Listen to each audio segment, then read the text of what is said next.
3 ապրիլի 27-ին լրացավ ապրիլյան քառօրյա պատերազմի անմահ հերոս Քյարամ Սլոյանի 30-ամյակը։ Նա ծնվել էր 1996 թվականին Արագածոտնի մարզի Արտաշավան գյուղում և իր կարճ, բայց սխրալից կյանքով դարձավ հայ և եզդի ժողովուրդների միասնական քաջության խորհրդանիշը։ Ծառայության ընթացքում Քյարամը կռվել է լեգենդար կապիտան Արմենակ Ուրֆանյանի հրամանատարությամբ։ Թշնամու գերազանցող ուժերի դեմ անհավասար մարտում, երբ հրամանատարը հրամայել է անձնակազմին նահանջել, նրանց կյանքը փրկելու համար Քյարամ Սլոյանը և Ռոբերտ Աբաջյանը հրաժարվել են լքել դիրքերը։ Նրանք մնացել են հրամանատարի կողքին և շարունակել պաշտպանական մարտը, մինչև վերջին շունչը կանգնելով հայրենի հողի համար։ Հերոսի մայրիկի խոսքերը լսելիս հնարավոր չէ զսպել արցունքները։ Նա ապրում է որդու հիշողությամբ և այն մշտական սպասումով, որ մի օր դուռը կբացվի։ Հիշողությունի մեջ ես սպասում եմ։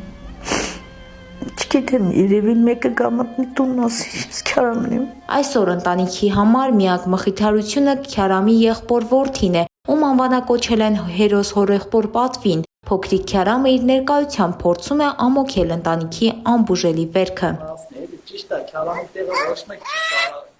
Քյարամ Սլոյանի անունը մեր պատմության մեջ գրվեց ոսկե տառերով։ Թշնամու վայրագությունները չկարողացան կոտրել նրա ոգին։ Նա զոհվեց որպես հերոս, որպես մարդ, ում համար պատիվը և հայրենիքը վեր էին ամեն ինչից։ Քյարամ Սլոյանը հետմահու պարգևատրվել է մարտական ծառայություն մեդալով և մարտական խաչ առաջին աստիճանի պետական շքանշանով։ Նա զոհվեց 2 անգամ հետ մղելով թշնամու գրոհը և ապացուցելով, որ հայ զինվորի ոգին անպարտելի է։ Հավերժ փառք և խոնարհում մեր անմահ հերոսներին։ Քյարամ Սլոյանը միշտ կմնա մեր հիշողության մեջ որպես հավերժության ճամփորդ։ Թամարա Քալանթարյան, Օրագիր Նյուզ։